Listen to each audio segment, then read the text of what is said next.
avec Fréquence Plus. Surprenez votre famille et vos amis grâce au grand chef de Bourgogne-Franche-Comté. Cette semaine, je suis à la Moura dans le Jura, toujours en compagnie de la chef Sonia Magrin dans les cuisines du restaurant L'Anversi. Bonjour chef. Bonjour Charlie. Vous êtes une pile, vous? Pourquoi je suis une pile? Non, parce que là, on m'a dit, oh là là, les 2 premiers épisodes, ça part. Oui, il y a beaucoup de choses à raconter, les recettes, voilà. Puis moi, je fais une cuisine vivante. D'accord. Voilà, donc à L'Anversi, c'est un lieu vivant, ma cuisine est vivante et je suis vivante et c'est moi qui transmets l'énergie. On a envie de monter sur les tables. Alors, tout de suite, une 3e recette et c'est un filet de volaille au vin jaune et mori. Tradition du Haut-Jura, du Jura dans Alors là, on est vraiment sur un plat emblématique du Haut-Jura. Alors, je vous dis pas qu'on nous l'a pas déjà fait, mais à votre façon, on va voir. Alors voilà, là, il va y avoir une sauce au mori un petit peu différente parce que nous, on travaille différemment les produits. À L'Anversi, c'est comme ça que moi, j'aime travailler les produits. Donc, il nous faudra pour cette recette, pour 4 personnes, donc 4 filets de volaille fermiers, que vous trouverez un petit peu partout chez un boucher, 50 grammes de mori séché, on aura 20 grammes de beurre, 10 centilitres de vin jaune et 60 centilitres de crème liquide entière. D'accord. Je suis obligé de dire qu'il faut prendre de la volaille de Bresse. Non, je le dis parce que je suis chevalier de la confrérie. Très donc, bien. Si je donne pas la volaille de Bresse, ils vont me tuer. Oui, bah alors il n'y a pas de problème. Après, moi, je donne une recette qui peut être accessible au commun des mortels. Oui, bien sûr. Voilà. Tout le monde n'a pas forcément un budget pour la volaille de Bresse. Pour la volaille de Bresse. Voilà. C'est un certain budget. C'était un petit clin d'œil. Mais une volaille fermière, c'est l'essentiel en tout cas. Voilà. En tous les cas. Cette recette donc sera en 4 temps. Donc, il y aura le nettoyage de la morille et sa cuisson.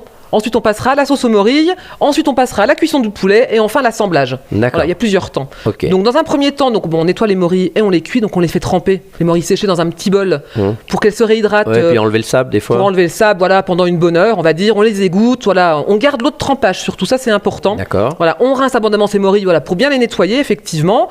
On va filtrer le jus de trempage des morilles pour retirer les impuretés. Et ensuite, on va remettre le jus de trempage de la morille à bouillir dans une casserole pendant un quart d'heure. Voilà, ça c'est la cuisson. C'est un moment essentiel et très important parce que la morille c'est toxique. Donc il faut que la morille cuise. Ça c'est très très important. On retire du feu tout ça, on sépare la morille de leur jus et on met de côté. Ensuite on va passer à la sauce aux morilles. Donc dans une cocotte, on va mettre une noisette de beurre à chauffer à feu vif. C'est important, hein. On dépose les morilles dedans, on mélange tout bien. Tout l'ensemble bien comme il faut. Voilà, on ajoute 20 centilitres de l'eau de trempage, on laisse bouillir, on verse la crème et on baisse le feu. On ajoute une petite pincée de sel, 5 centilitres de vin jaune et on fait réduire pendant 20 minutes tout en remuant. Ça c'est important de bien remuer, pas que ça accroche au fond. La sauce va épaissir, elle va brunir et là elle commence à être prête. Ensuite on passe à la cuisson des filets de poulet. Donc dans une poêle, une petite noisette de beurre, on chauffe les filets avec un petit peu d'huile aussi. Oui, ça permet d'accrocher mieux. Ça permet d'accrocher mieux ou d'éviter que le beurre brûle surtout. Voilà. Un peu de beurre, un filet d'huile, on met le filet à chauffer, à colorer sur chaque face, 2-3 minutes à peu près, suivant l'épaisseur du filet. Voilà, on les arrose régulièrement avec le beurre aussi, c'est important, ça nourrit la viande. D'accord. Et on retire ces filets, on les met de côté sur une assiette. Ils sont pas tout à fait cuits à ce moment-là, ils sont rosés à l'intérieur. Okay. Et ensuite, on va déposer les filets dans la sauce aux morilles qu'on a préparée.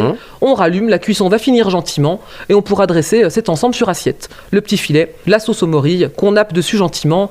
On peut servir ça avec un petit gratin dauphinois, des petites châtaignes, en fonction de ce que vous avez dans votre placard ou selon vos envies.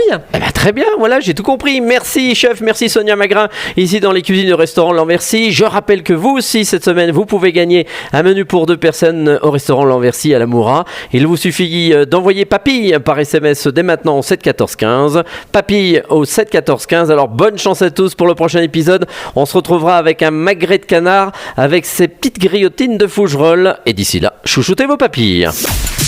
Chaque semaine, découvrez les meilleures recettes des grands chefs de Bourgogne-Franche-Comté.